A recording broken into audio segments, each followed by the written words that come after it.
Robert Reynolds' original miniseries, basically The Sentry by Paul Jenkins and Jay Lee, that was part of Marvel Knights, and really it was a story out of continuity, at least it was kind of treated that way. For the most part, when Marvel had their whole comic bust in the 1990s, and you had like Avi Arad and like Perlmutter and those guys who showed up and bankrolled Marvel, and then they hired Joe Quesada, and Joe Quesada became editor-in-chief. One of the reasons why Quesada became editor-in-chief was because of the fact that alongside Jimmy Palmiotti, Quesada basically had a company called Event Publishing, and what it did is it allowed for Marvel to basically contract out lower-selling characters, to basically, sit down and say, it doesn't make sense to spend all this time and money focusing on publishing stories about characters that aren't guaranteed to sell, especially when we're in the midst of like barely staying afloat. And so with Event Publishing, Marvel Knights was launched, and it served the purpose of again, kind of writing about these lower-selling characters, but at the same time creating new things. The Sentry was just kind of written as a guy who was the original superhero. Basically, he was the guy who inspired like Spider-Man and the Fantastic Four, and he was the Incredible Hulk's friend, and so on and so forth. But somewhere along the line, a villain called the Void showed up on the scene and basically started attacking everything. And it wasn't until the end of the story that you learned that the Void and the Sentry were the same person, that the Void was basically the evil alter ego of the Sentry, and that ultimately it led to the Sentry himself effectively wiping his existence from the mind of everybody on Earth. The issue was that when Marvel wanted to roll the Sentry over into the main continuity, the question was, do they keep that intact? And in truth, they could have, but Brian Michael Bendis, who is writing this, chose not to. Now, this comes out of New Avengers, and one thing to bear in mind is that because of the whole idea of Quesada basically looking around and doing this huge reshuffling of the entire Marvel landscape, there were a whole bunch of events that were unfolding at around the same time. Within 3 years, you basically had Avengers Disassembled, House of M, Civil War, just all these events that took place. But Avengers Disassembled was designed to do exactly what it sounds like, disassemble the Avengers, to bring the team to an end, and then Marvel relaunched the Avengers with the New Avengers line of comics. Now, the difference here was that it was basically an entirely new and updated roster, and it basically consisted of Spider-Woman and Captain America and Iron Man, Spider-Man and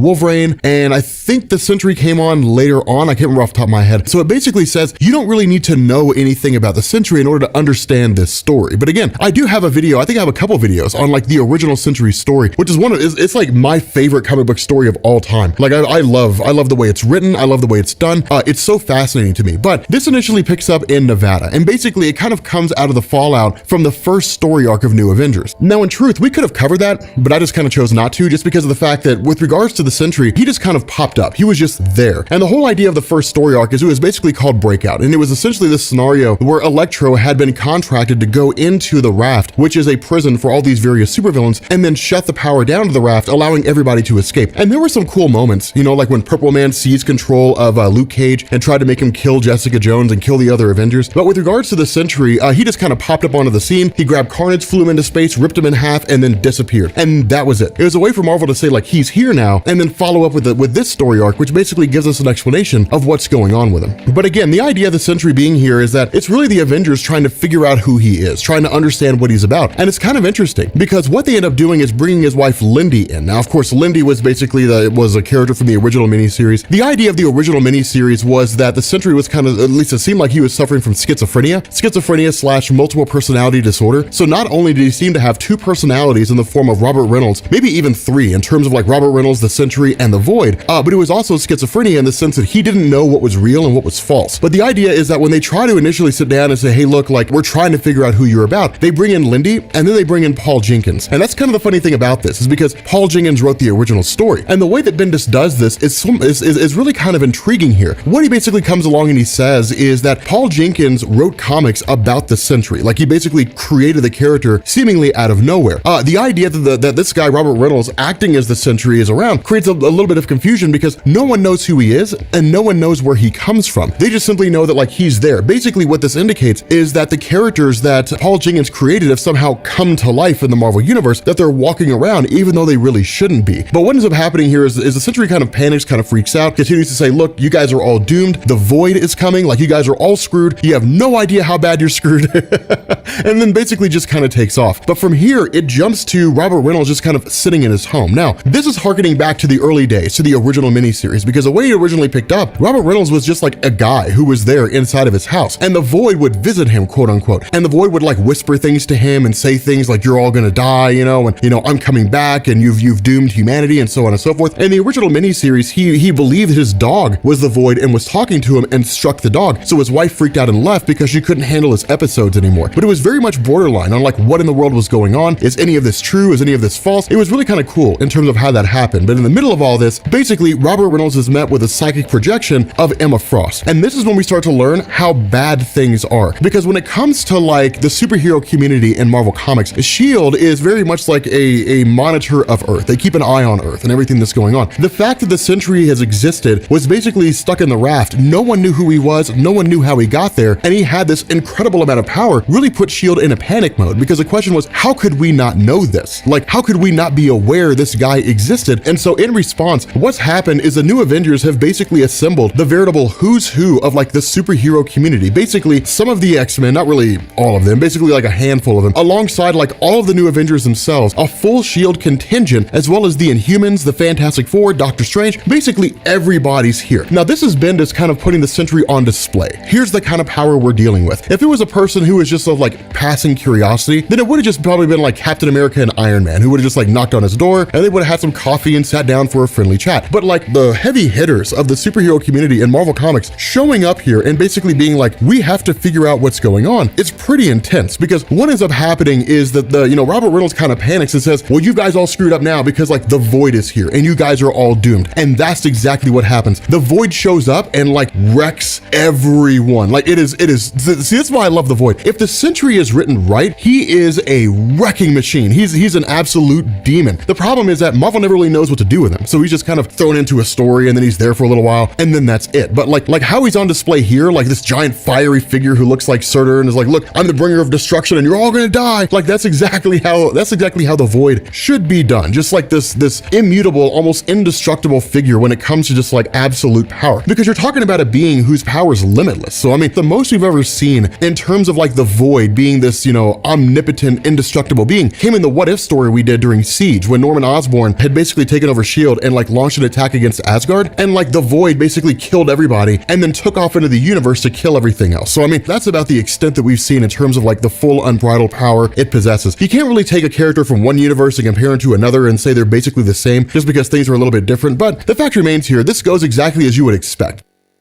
The other half of this is that because Robert Reynolds is sort of the center of this whole thing, we end up having like Reed Richards and Emma Frost who basically step in. And the way this works is that you have like a multifaceted source of energy creating a force field more or less around these three guys. You've got a spell cast by Doctor Strange, you've got energy projections coming out of Iron Man, and then you've got Susan Storm using her force field. But one thing to bear in mind, this is not permanent. This will not last forever. Eventually, like the Void's power being limitless will just overwhelm everybody else's energy, and then they'll just be ripe for the pickings. It'll be fish in a barrel and the Void will kill them all. And so what ends up happening is Reed Richards basically offers this sort of playback from Robert Reynolds himself, essentially a video message that was created by Robert Reynolds as the Sentry to more or less kind of explain what's going on. Now, this is where things get a little bit hairy. And if you read the original miniseries, this is where some who are like big time fans of the original miniseries like myself were kind of like not really sure how I feel about this. What ends up happening here is the Sentry basically sits down and says he doesn't really know what's going on. That basically he has these moments of lucidity where he realizes who he is and what he's about, but as soon as those moments arrive, they're immediately gone. And so he basically doesn't know anything about himself. He doesn't know his own past. He doesn't know his own story. He doesn't know where he came from. He doesn't know how he got his powers. He just knows that he's there. He's basically a walking, talking example of an amnesiac superhero. Now, in the original Marvel Knights the Sentry story, it was basically a device that was created by like Reed Richards and Doctor Strange and the Sentry themselves that emanated a constant pulse that kept his memory hidden away from the world. It basically blocked it out of the minds of everyone. I don't really know why you couldn't bring that back. I mean, I guess you might be able to argue that it's kind of far-fetched, but I mean, we are talking about comic books here, so nothing's really far-fetched in the realm of comics. But the fact remains that it is kind of interesting because what ends up happening is the Sentry basically comes to the realization that if he's talking to him, if this video recording is from himself, then there has to be some measure of truth to it. Now, to be honest, this is really just kind of Bendis going through and just saying, hey, look, just roll with it, because I mean, we would have to believe a guy who's schizophrenic and has multiple personalities wouldn't really take a video recording at face value. But, it kind of allows the story to continue, so we just sort of roll with it and say whatever. But the whole idea here is that Emma Frost essentially jumps into the mind of Robert Reynolds and they literally start scanning through all these memories that he has. And what we end up finding out is that, again, he's been around for a long time. He is, at least it seems like Bendis is keeping intact the whole idea that he was the original superhero. But the question everybody's asking, the question Emma Frost has is, why doesn't anybody remember you? Why don't you remember yourself? And what's going on here? Now, again, because of the fact that Bendis is not invoking this neural inhibitor basically created by, Sentry history and reading all of them, then the question becomes, what happened that basically replaces that? And so what ends up taking place is Emma Frost begins to realize there's a portion of all his memories that are basically being blocked out. There's like this black box, more or less. And behind this is the memory, the idea that he's not supposed to recall what happens. And what we end up finding out is that Robert Reynolds' mind was basically modified by Jason Wingard Mastermind. Now, this is actually pretty smart by Bendis to play this game with Jason Wingard. Of course, we've talked about him before. Jason Wingard is basically a guy that has the power to manipulate the five senses, to control everything that you see, smell, taste, touch, and hear. And so what this did is basically eliminate all knowledge of the Sentry from Robert Reynolds himself. It eliminated all of his memories. He doesn't really know anything about who he is. Of course, Jason Wingard did this at the behest of somebody who's not initially explained here, but the question becomes, what in the world's going on? Why was this happening in the first place? What was going on behind the scenes? And so what ends up taking place is that Robert Reynolds begins to sort of panic and lash out because he's basically being forced to confront parts of his memory that he doesn't really want to confront at all. But in the middle of all this, we kind of switch over to Paul Jenkins, and what we end up finding out here is that what Robert Reynolds had done, by extension of trying to get people to know who he was subconsciously, is he had basically taken his essence and put it in the mind of Paul Jenkins. Basically, when Paul Jenkins was trying to figure out a story to write, the Sentry basically said, you have to write about me. He did it subconsciously. Paul Jenkins didn't even know what was happening. He just planted all these thoughts inside of Paul Jenkins' mind, who in turn wrote the Sentry. So it's kind of a unnecessary explanation. It's kind of convoluted. It's one of those things where Bendis is taking a character and kind of making it his own. But I mean, it works for what it is. So I mean, it serves its purpose. But because of the fact that no one really seems to be able to get through to Robert Reynolds, what ends up happening is Emma Frost travels directly to Lindy and basically snatches her mind out and brings it to the mind of Robert Reynolds with the attempt of, we need to create a shared memory. We have to calm him down. If this path continues, everyone here will die. And so it's really panic mode. And it's really kind of like, all right, we have to stop this and we have to stop this now. And so what ends up happening is Emma Frost basically grabs this memory of Lindy and Robert Reynolds when they basically first fell in love on their third date, when they kissed for the first time, when they were intimate for the first time. And the result is that it kind of jogs Robert Reynolds back. It brings him back to reality to a degree. And so what ends up happening is you end up having Emma Frost tapping back into his mind again and basically saying, hey, look, you have a personality. Like, we know who you are. We're going to have to figure out everything about you. We're going to have to figure out who you are, where you come from, what the basis behind you is. We know the origin of your powers. You took a formula that basically moved your molecules an instant ahead of the current time stream. You have the power of 1,000,000 exploding suns, quote unquote. We have your origin story intact. We just have to find out, 1, who it was Jason Wingard was working for, 2, why this was done, and 3, what you're going to do after this. And so what she says is, you have the ability, you have like incredible powers. I mean, just astronomical powers, and you should use those to be part of the superhero community. And so what ends up happening is he's basically brought in as a member of the new Avengers. Now, in all honesty, if I were living in the Avengers universe and I were looking at this and saying, what's the real motivation behind this? I mean, I would say they're doing it because it's better to be on the devil's right hand than in his path. And so it's better to have Robert Reynolds as part of the team so you can monitor him than to like not have him as part of the team and say, cool, we're done here, and then go home, only to find out that like the entire state of California has been wiped off the map by the Void because Robert Reynolds had an episode. So, I mean, it's kind of cool, in terms of like why they would do that and how that works, but it does serve its purpose because what it does is it allows Emma Frost to tap into his mind and basically bring out the Sentry persona, to essentially say like, the Void is not some alternate personality you have out there. It's not some being out there that you have no control over. Like, you can control whether or not the Void appears. Like, it's part of who you are. You can master it and you can basically keep the Void hidden away and never have to worry about it again. Now, this is a way for Marvel to kind of,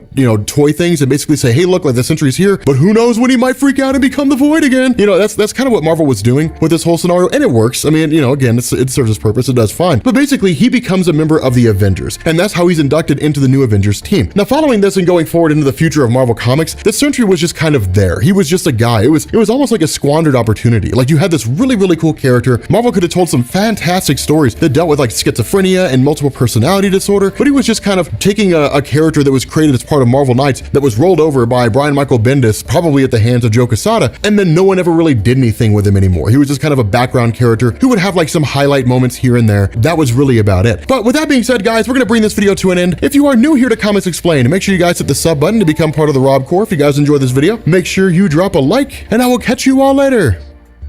Peace.